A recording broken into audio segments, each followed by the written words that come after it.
ঢাকায় পৌঁছতে তো ৫-৬ ঘন্টা লেগেছে ট্রাফিকে। আজকে তো সাদেক হোসেন খোকা ফাউন্ডেশনের পক্ষ থেকে নোয়াখালীর চাটখিলে আজকে ৫৫০ পরিবারকে ত্রাণ সহায়তা দিয়েছি।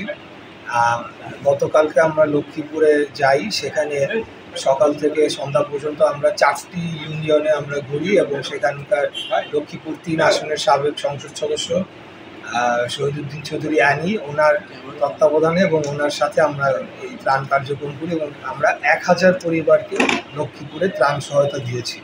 তো আমার অনুভূতি হলো এই যে আমরা বিভিন্ন যে উপজেলা ইউনিয়নগুলো ভিতর পর্যন্ত আমরা ঘুরে দেখেছি এবং সেখানে দেখে আমার অত্যন্ত বেদনাদায়ক মনে হয়েছে যে যারা এখানে বসবাস করছেন তারা কি পরিমাণ দুঃখ কষ্ট এবং প্রতিনিয়ত একটা এইভাবে বসবাস করা প্রায় অসম্ভব। এবং যে আশ্রয় কেন্দ্রগুলো দেখেছি স্কুলগুলোর, সেটাও ভয়াবহ অবস্থা। কোনো আশ্রয় কেন্দ্রের একতলা পর্যন্ত পানির নিচে। তো আমি অত্যন্ত মর্মাহত এবং আমি বলতে চাই যে দেশবাসী যারা বন্যা দুর্গত তাদের পাশে রয়েছেন এবং আমরা আমাদের জায়গা থেকে যার জায়গা থেকে আমরা সহযোগিতার হাত বাড়িয়ে দিব, এটাই কাম্য এবং আমি ব্যক্তিগতভাবে সেই কাজটি করে চলেছি এবং আগামীতেও করে যাচ্ছি।